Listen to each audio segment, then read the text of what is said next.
Hi there, this is Chingitan, also known as Mr. Ching Positive. Ang question, gusto mo bang makarao sa kahirapan? Oy, nako, yan ang pag-uusapan po natin, ha? Pero bago natin pag-usapan yan, don't forget to subscribe at my YouTube channel. Once you click subscribe, don't forget to click the bell button. Pero bago natin pag-usapan, nasaan tayo? Nandito tayo sa tindahan ni Aling Nena, Aling Nena Store. Nasaan kaya si Aling Nena? Oo, wala. May tinda. Palagay ko honesty store to, honesty store. Pero kahit na sabi mong honesty, no? Mayroon siyang sign. Bawal umutang. Kasi naman, dami naman talaga kasi nahihirapan, di ba? Dami kasi yung mga taong hindi makaraos sa kahirapan. Kaya nga, right now, I'm gonna talk about the 9 things. Siyam na bagay, siyam na diskarte na pwede nating gawin para tayo po ay makaraos sa kahirapan. Ready na ba kayo? Okay, let us start. Number 1, alisin natin ang pinagkakagastusan na hindi natin kailangan. Alam mo mga friendship, no, marami tayong mga unnecessary expenses. Like for example, ito lang sino sa inyo ngayon ang nakikinig at nanonood ngayon ang umiinom ng milk tea? Ika nga, tingnan nyo lang ito lang. Milk tea, 100, di ba, kada milk tea. So, makadalawa ka lang, That's 200 a week. Nako, times 4 weeks, 800 a month. Times 12 months, that's 9,600 pesos a year, my friend. Magkano sweldo mo? Kung 15,000, almost half of your salary goes to milk tea. Yun pa lang. Yung friend mo na nag-invite sa'yo ng friend, samyupsal naman tayo. Magkano na naman yan, di ba? Pwede ka naman maglakad. Gusto mo pang taxi, di ba? Pa-tricycle pa. So in other words, alam mo mga friendship talaga, alam mo ang problema talaga. The problem is not the income. The problem is the attitude towards the income. Ang problema hindi yung pera, ang problema yung taong humahawak ng pera. Kaya kung gusto mo ang unang solusyon talaga, ang unang diskarte para tayo makawala sa kahirapan, di ba? Is what? Focus first on the needs. Tanggalin muna natin yung wants. That's number 1. Let's go to number 2. Number 2 diskarte po para tayo po ay ika nga makarao sa kahirapan. Huwag bumili ng isang bagay na parang ipagyabang lamang.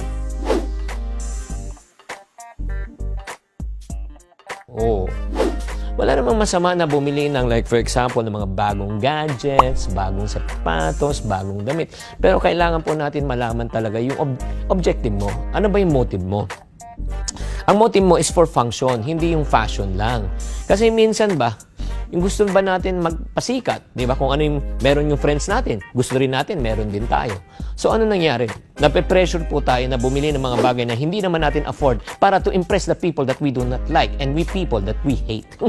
Yun ang nagiging problema po. Alam mo, ako nagpapasalamat talaga ako no, na naturuan talaga ako ni Mama na sinabi sa akin ni Mama, anak, hindi na bale luma ang gamit mo, luma ang sapatos mo, ang mahalaga, may laman ang bulsa mo. Ang ganda ng damit mo, ang ganda ng sapatos, ang ganda ng gadgets mo. Pero anong problema? Ang problema naman, wala ka namang kalaman-laman. Let's go to number 3.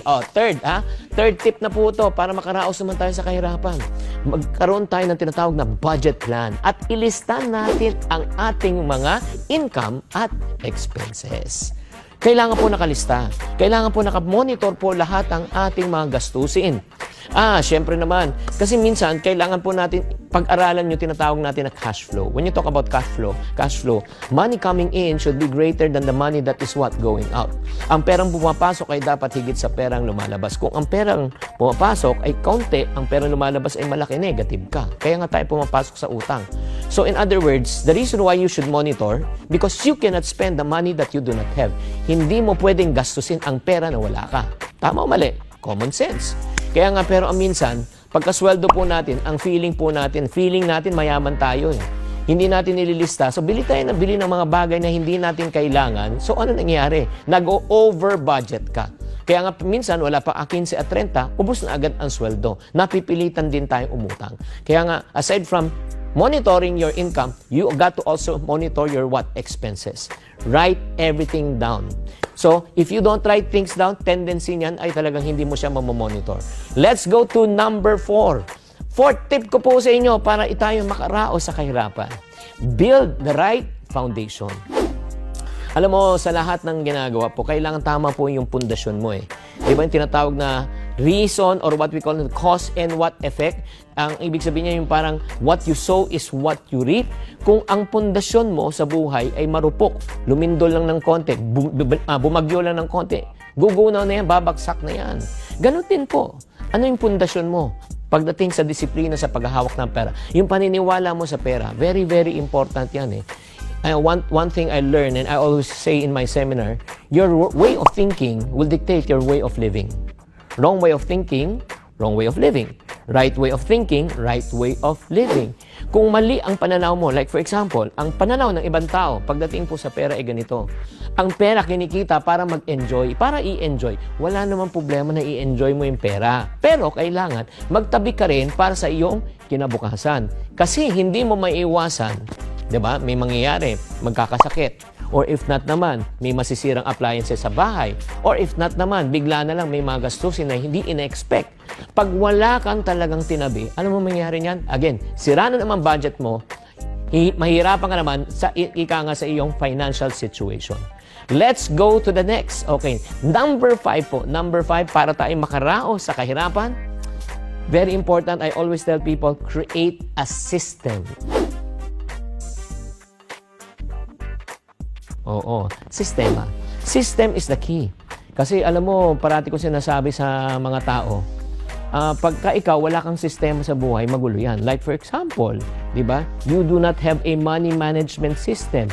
Hindi mo alam kung paano mo talagang babayaran yung mga utang mo. Hindi mo alam kung paano mabayaran yung mga tinatawag na kuryente, tubig, mga tinatawag na credit card. Pag wala kang system, chances are magkakagulo yan. Ano ibig sabihin?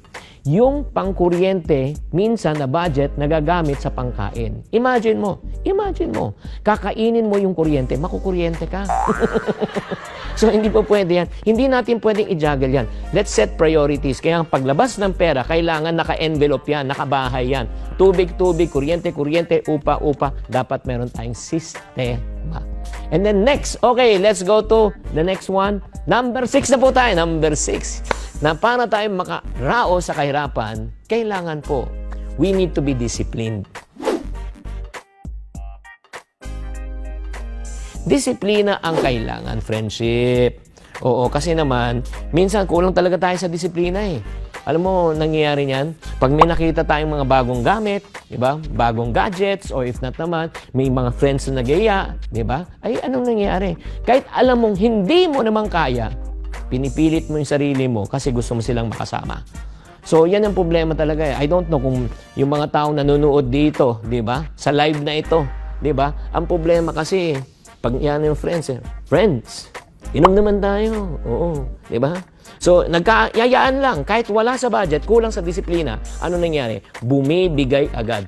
Pag bumigay ka agad, alam mo, sira na ulit ang iyong budget. Let's go to number 7. Para makaraos tayo sa kahirapan, ay kailangan po, mag-start ka ng iyong dagdag kita. Ika nga, kailangan marunong ka pa rin dumiskarte.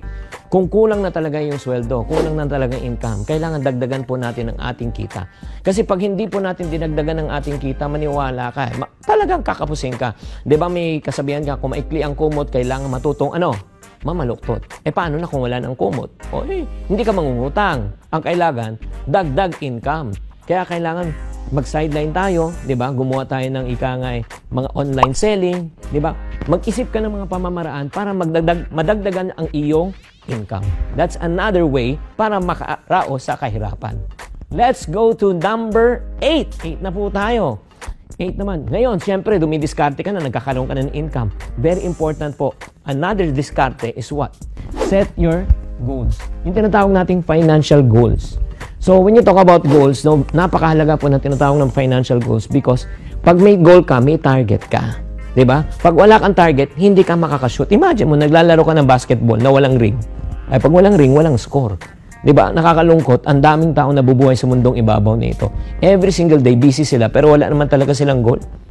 Pag hindi mo alam ang goal mo for the day, alam mo mangyari niyan? Naku, hindi mo alam kung nakascore ka o hindi. And when you talk about financial goal, 3 types of goals. Short, medium, and long term. Short, medium, and long term. Sa short term, anong gusto mo makamit? Medium term, anong gusto mo makamit? Long term, anong gusto mo makamit? Kailangan ilista mo lahat yan. Like for example, short term mo, gusto mo makabayad sa utang, fine. Medium term mo, gusto mo makabili ng, let's say, ng cellphone. Long term mo, gusto mo mag-travel, sulat mo. Okay? And last but not the least, number 9, para tayo makarao sa kahirapan. Get a mentor. Okay? Get a coach. Get someone who is better than you to guide you, to teach you. Why do I say that? Because I always tell people that experience is not only the best teacher, but learning from other people's mistakes. And experiences is the best teacher. Prevention is better than what? Cure. Kaya nga very important na kung gusto mo talagang gumaling, di ba? Na basketball player, kumuha ka ng basketball coach. Kung gusto mong gumaling na ballet coach. Kung gusto mong gumaling sa negosyo, business coach. Kung gusto mong gumaling sa pera, financial coach. That's the reason why I encourage you never stop learning. So friends, your journey to become rich starts with you. Starts with financial education. Thank you for watching. If you want to keep on growing and to stay inspired, subscribe and hit the bell button to get notified. Always think positive.